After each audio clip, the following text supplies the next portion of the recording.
येशू गधामाथि चढ्नुभयो। मर्कुस 11 अध्याय। मलाई एउटा गधा चाहियो, येशूले भन्नुभयो। त्यसपछि उहाँले चेलाहरूलाई भन्नुभयो, मलाई एउटा गधा ल्याइदियो। तिमीहरू त्यसलाई सामुन्नेको गाउँमा भेट्टाउनेछौ। यदि कसैले तिमीहरूलाई यो किन लगेको भनी सोध्यो भने मलाई यो चाहियो भनी तिनीहरूलाई भन्नु। चेलाहरूले येशूले भने झैं सामुन्नेको गाउँमा गए। साँच्चै नै त्यहाँ एउटा गधा थियो। येशू र चेलाहरू एउटा ठुलो भोजको लागि यरुशलेम जाँदै थिए। उनीहरू एक विशाल भोजको तयारी गर्दै थिए।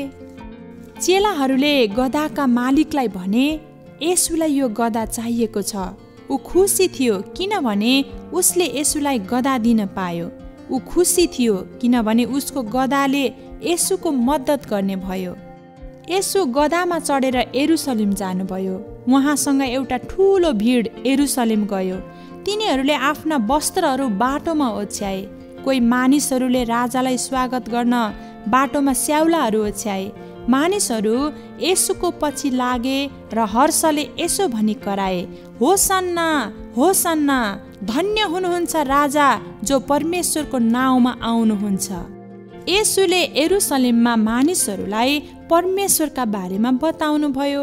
उहाँले तिनीहरूलाई परमेश्वरलाई कसरी प्रसन्न बनाउने भन्ने पनि बताउनु भयो। परमेश्वरले येशूलाई हामीलाई परमेश्वरको बारेमा जानकार गराउन पठाउनु भयो। येशूले भन्नुभयो कि हामीले परमेश्वरको राज्यभित्र प्रवेश गर्नको लागि उहाँ मर्नुपर्छ। तर मानिसहरूले येशूले जे भन्दै हुनुहुन्थ्यो सो बुझेनन् र चेलाहरूले पनि त्यो बुझेनन्।